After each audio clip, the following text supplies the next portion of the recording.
What's going on, everyone? Welcome back to the Cleveland Pulse YouTube channel. I am your host, Justin Harold, and today is a weird one. It's not Cavs encapsulated, but it's a Cavs-related video without the rest of the gang. Jeff did one of these already.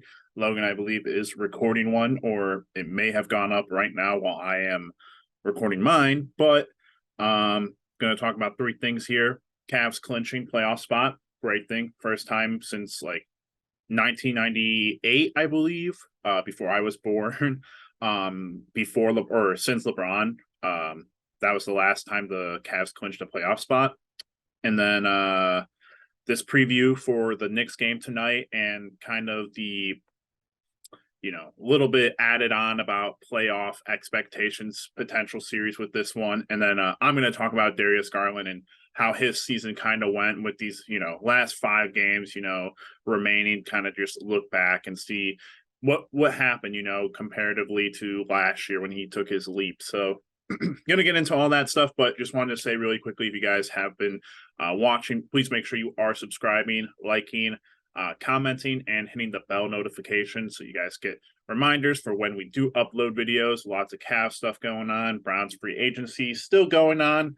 Could still have a couple moves there before the draft, but we should be getting close to that as well. But let's get into it. So first thing I want to start off with here, let's go to the Cavs clinching their first playoff berth since LeBron left and since 1999, like I said before. But you see us sitting there at 48-29 with that amazing home record up there with the Bucks, tied for best home record, I believe, in the NBA. But you can see the Bucks, Celtics, 76ers, and us all have clinched. The Knicks are right there, about to clinch, and I think this is just you see it plain as day.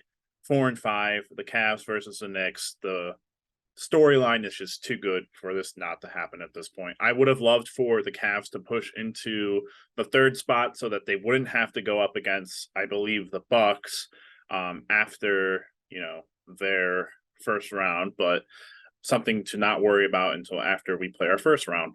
But still, the Cavs versus the Knicks is going to combine with the preview for tonight, but honestly, it's just one of those matchups where it works out so perfectly. Even going into tonight, you have matchups at every position except for center, in my opinion. So, you have Darius Garland. And it's really interesting because you can just go and say, hey, your core three versus our core three.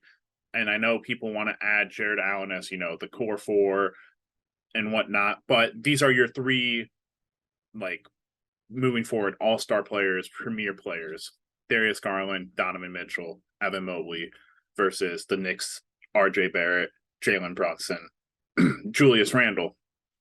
And so just straight up, even tonight, even if Evan's been playing, so he'll play, but Julius Randle won't.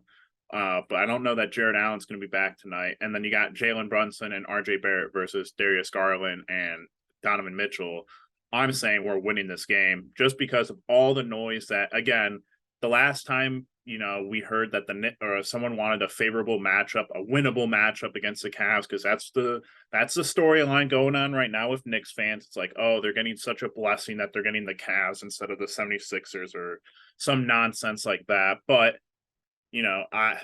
it's very clear as day that I think the Cavaliers are a more consistent team, top to bottom. I just think our defense is consistently the best in the league, top 3, top 5 defense in the league when healthy, and even when we're not, we're still very sound in a lot of our ways of doing things. Darius Garland, Donovan Mitchell play solid defense. It's not the greatest, but it's definitely solid enough to get the job done and clutch, and those final minutes and whatnot. But still sticking with the overall theme of this matchup, I just think that they're beat at every position. I think Darius Garland and RJ Barrett are your two, kind of not the premier scorer on their team guys, but still can put up a good amount of points when they need to.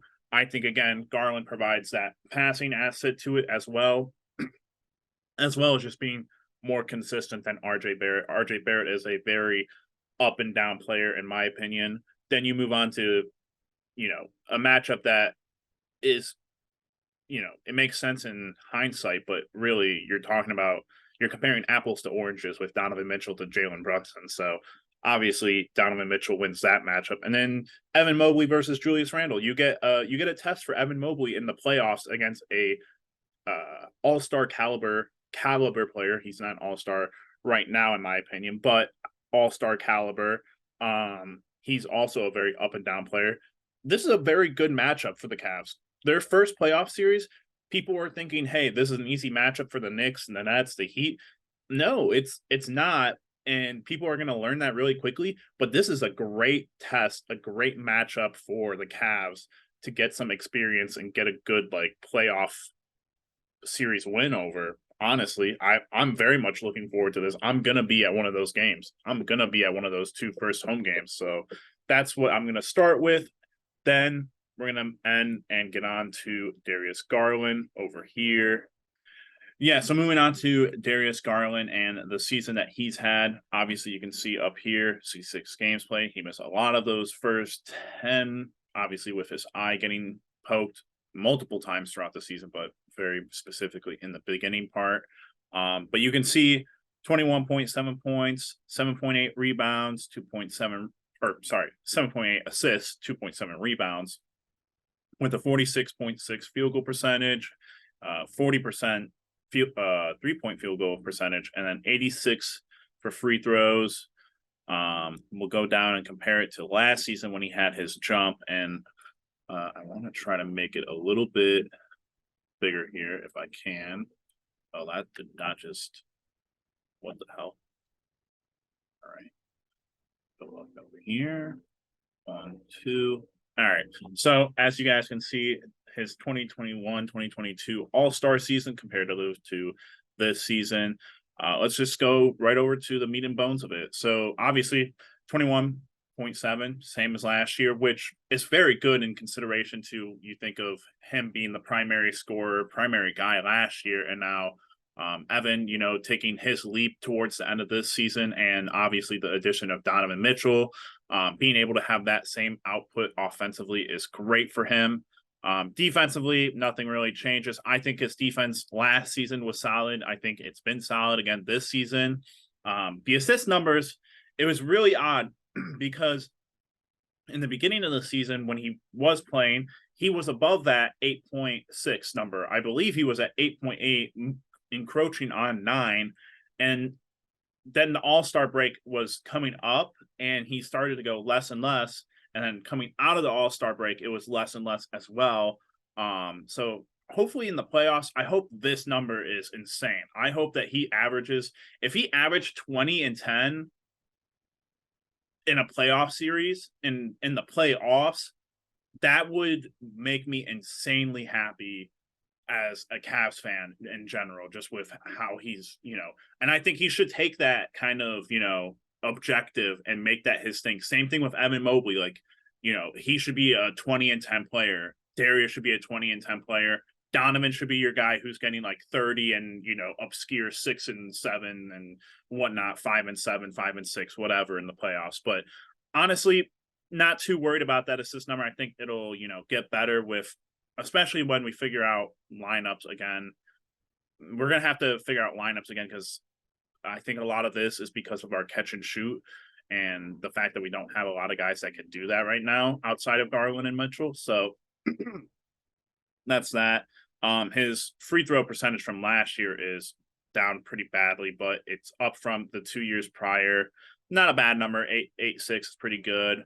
And yeah, I mean, like I said, offensively, he's keeping up the same amount of shot attempts and everything and percentages as he was last year. So honestly, Darius Garland, last year when he made his leap and there was the Colin Sexton talk and everything, I just thought it was very interesting that I knew that Sexton wasn't the answer. Jeff and I had talked about Sexton not being the guy, but Garland obviously taking the leap that he did, we wanted to say he was the guy, but even then don't get to say, or you don't really get to like know that kind of reference until you watch a comparatively on the same team. And Donovan Mitchell has separated himself from, you know, Garland, Sexton, you know, even Mobley for right now, and Jared Allen for a lack of better comparisons. But I think Garland being able to fit into like multiple different roles whenever he's needed is such a good thing, and just like is going to carry us in ways that I don't think people really appreciate just yet. But going to end it there. Thank you guys all for hanging in there with me. I know I'm a little under the weather, so that could have been a little rough for you to get through, but thank you so much. If you guys made it through, please again subscribe, like, comment, and we'll catch you in the next one. Peace.